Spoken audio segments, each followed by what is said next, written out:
যদি আপনি পুরাতন বোতলে নতুন মদ আমদানি করেন, পুরাতন বউকে নতুন শাড়ি পরিয়ে যদি বলেন যে আমরা ভালো হয়ে গেছি, এইটা বাংলাদেশের জনগণ মেনে নিবে না। বাংলাদেশে ইতিপূর্বে যারা শাসন করেছেন, জনগণকে দুঃশাসন উপহার দিয়েছেন, স্বৈরাচারী কায়দায় বাংলাদেশের মানুষকে নিষ্পেষণ করেছেন, তারা আবার যদি আমাদেরকে বলে যে আমাদের সামনে তারা ভালো বাংলাদেশ দিবে, এটা আমরা বিশ্বাস করতে পারি না।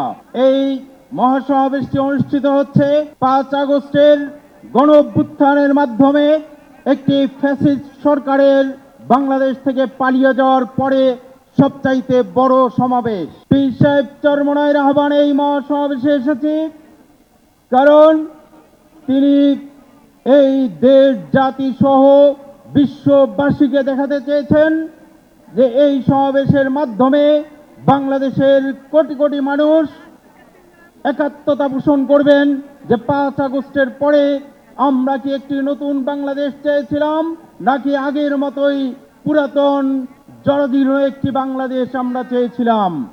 এই সিদ্ধান্ত আমাদেরকে নিতে হবে আজকের এই মহাসমাবেশ থেকে।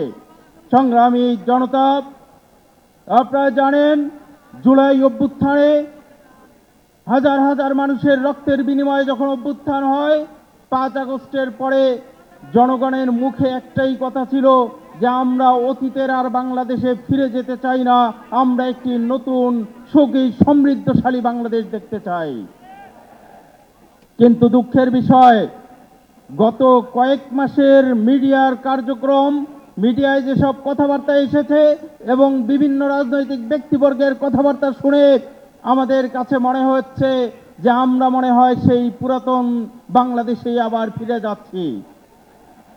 বাংলাদেশে ইতিপূর্বে যারা শাসন করেছেন, জনগণকে দুঃশাসন উপহার দিয়েছেন, স্বৈরাচারী কায়দায় বাংলাদেশের মানুষকে নিষ্পেষণ করেছেন, তারা আবার যদি আমাদেরকে বলে যে আমাদের সামনে তারা ভালো বাংলাদেশ দিবে, এটা আমরা বিশ্বাস করতে পারি না।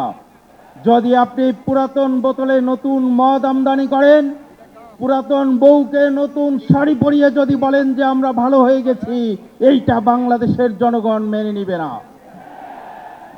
সংগ্রামী বন্ধুগণ, আমাদের আশঙ্কা এই জন্যই হচ্ছে যে বাংলাদেশে যারা রাজনৈতিক দলের বিভিন্ন নেতাকর্মী যারা হচ্ছে, যারা তাদের নামে পোস্টারিং করছে, ব্যানার ফেস্টুন লাগাচ্ছে আগামীতে নির্বাচন করার জন্য, আমরা দেখতে পেয়েছি তারা কারা।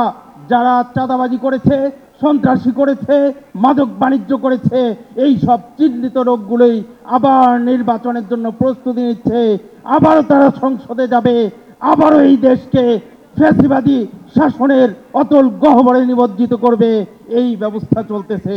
এভাবে যদি হয় তাহলে আমরা এই গণ অভ্যুত্থানের কোনো সুফল পাবো না। এই জন্য আমরা মনে করি, আমাদের পীর সাহেব চরমনাই ঘোষণা দিয়েছেন, বাংলাদেশের অধিকাংশ মানুষ চায় পুরাতন সিস্টেমে নির্বাচন হবে না, নির্বাচন হবে পিআর পদ্ধতিতে, যাতে করে কোনো খুনি, সন্ত্রাসী, চাঁদাবাজি কেউ যাতে সংসদে যেতে না পারে। সবাইকে আগামী দিনের নতুন বাংলাদেশ গড়ার জন্য একত্রিত হয়ে রাজপথে ঐক্যবদ্ধ থাকার আহ্বান জানিয়ে শেষ করছি। আল্লাহ হাফেজ।